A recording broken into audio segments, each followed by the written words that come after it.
Assalamualaikum warahmatullahi wabarakatuh. Shalom, Om Swastiastu, nama budaya dan salam kebajikan.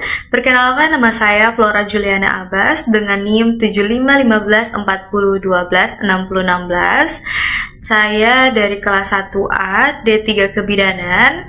Mata kuliah yang akan saya jelaskan ini yang mengenai tulang bahu, klavikula, yaitu dari mata kuliah anatomi fisiologi. Saya akan menjelaskan klavikula atau tulang selangka adalah tulang berbentuk panjang dan melengkung yang terletak secara horizontal di bagian atas dada. Klavikula merupakan salah satu tulang penyusun gelang bahu, pectoral girdle. Klavikula berfungsi sebagai penghubung antara anggota gerak atas dengan rangka aksial, terutama menghubungkan sternum, tulang dada, dengan skapula, tulang balikat. Manusia tersebut memiliki dua klavikula, yaitu klavikula dextra, tulang selangka kanan, klavikula sinistra, tulang selangka kiri. Nah, jadi yang kedua, itu tadi yang pertama. Yang kedua, letak klavikula. Klavikula terletak di antara leher dan bahu. Tepat di bagian atas dada. Jadi yang ini, jika diraba dari bagian depan tubuh, klavikula dapat terasa seperti tulang yang memanjang dari tengah dada menuju bahu. Jadi seperti ini. Nah, urutan sederhananya, sternum, klavikula, skapula, dan lengan. Jadi dari sternum, klavikula, skapula, terus lengan. Nah, jadi klavikula dapat dianggap sebagai jembatan antara tulang dada dan tulang bahu. Nah, itu penjelasan singkat mengenai di bagian mana sih klavikula tersebut. Nah, yang ketiga, bentuk klavikula. Klavikula memiliki bentuk yang khas, yaitu seperti huruf S. Bagian medial cenderung melengkung ke arah depan. Bagian lateral melengkung ke arah belakang. Klavikula juga termasuk tulang panjang, tetapi bentuknya berbeda dari tulang panjang seperti femur, karena klavikula memiliki struktur yang relatif khas dan memanjang secara horizontal. Nah, selanjutnya yang keempat saya akan membahas tentang bagian-bagian klavikula. Secara umum, klavikula terdiri dari bagian tengah, shaft atau body, dan dua ujung. Ujung ini berada dekat dengan sternum. Nah, ujung medial terbentuk lebih besar dan berhubungan dengan manubrium sterni, yaitu bagian atas dari sternum. Nah, pertemuan keduanya membentuk articulatio sternoclavicularis, yaitu sendi sternoclavicular. Nah, terus bagian tengah atau shaft itu merupakan bagian panjang dari klavikula yang menghubungkan kedua ujungnya. Bagian ini memiliki bentuk melengkung seperti huruf S dan menjadi tempat melekatnya beberapa otot. Nah, selanjutnya ada yang namanya ujung lateral atau acromial end. Nah, ujung ini berada di dekat bahu dan berhubungan dengan acromion, yaitu bagian dari skapula.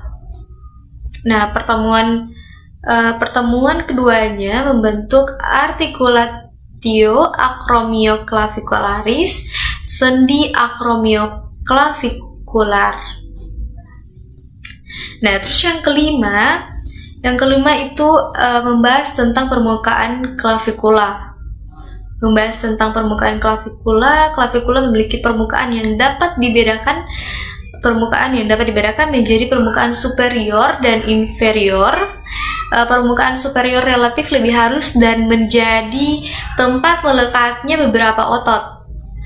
Nah, permukaan inferior lebih tidak rata karena karena terdapat berbagai tonjolan dan bagian tempat melekatnya ligamen seperti yang pertama ada conoid tubercle, trapezoid lead, subclavian groove. Bagian-bagian tersebut penting untuk menjaga kestabilan klavikula dan bahu. Yang keenam yaitu sendi yang berhubungan dengan klavikula. Klavikula tersendiri berhubungan dengan dua tulang utama melalui dua sendi. Yang pertama sendi sternoklavikular. Nah, itu ada beberapa poin-poinnya. Yang pertama itu sendi sternoklavikular itu yang pertama menghubungkan klavikula dengan sternum. Dan yang kedua terletak di bagian medial. Yang ketiga merupakan satu-satunya hubungan tulang langsung antara gelang bahu dan rangkai aksial. Nah, yang kedua itu ada sendi acromioclavikular. Nah, itu ada beberapa poin juga. Yang pertama menghubungkan klavikula dengan acromion scapula. Dan yang kedua terletak di bagian lateral. Dan yang ketiga membantu pergerakan dan kestabilan bahu. Nah, jadi kita masuk di bagian 7 yang membahas tentang fungsi klavikula. Nah, klavikula juga memiliki beberapa fungsi penting. Jadi dalam tulang klavikula ini memiliki beberapa fungsi yang sangat penting.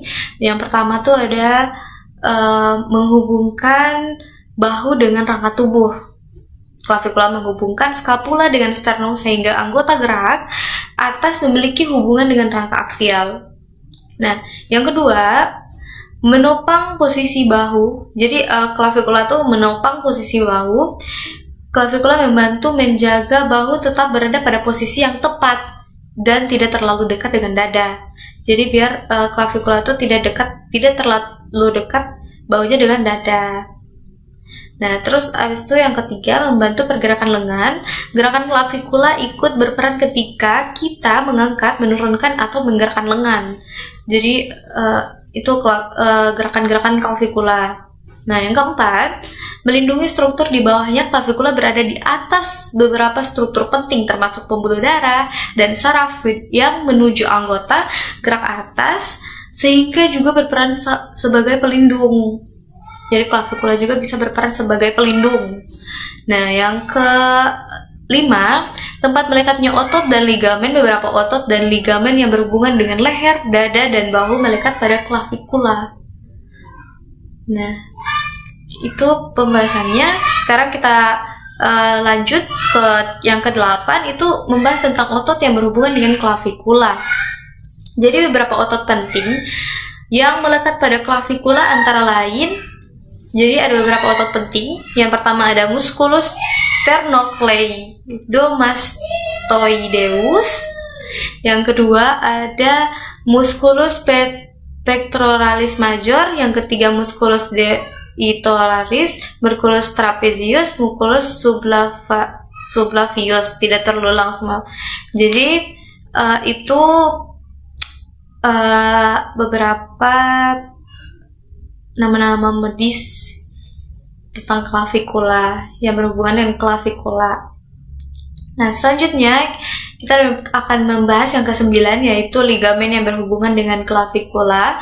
Beberapa ligamen penting yang berhubungan dengan klavikula antara lain ligamen acromioclaviculare, terus abis itu ligamentum coracoclaviculare, terus yang berikut ligamentum sternoclaviculare, terus yang berikutnya ligamentum costoclaviculare. Ligamen tersebut membantu mempertahankan posisi dan kestabilan klavikula serta sendi bahu.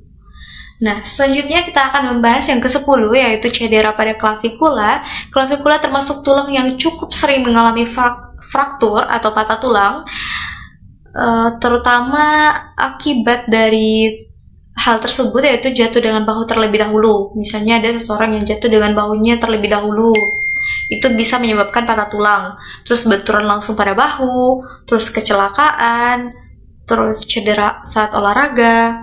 Nah, bagian yang sering mengalami fraktur adalah bagian tengah klavikula. Bagian tengah klavikula nih, ya, bagian samping-samping ini bagian tengahnya. Nah, gejala yang dapat muncul antara lain nyeri pada daerah selangka, terus bengkak, memar, kesulitan menggerakkan lengan, perubahan bentuk atau tonjolan pada daerah klavikula. Nah, itu beberapa hal-hal yang dapat menimbulkan fraktur kepada klavikula.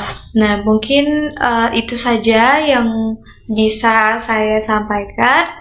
Lebih dan kurangnya saya mohon maaf. Wassalamualaikum warahmatullahi wabarakatuh.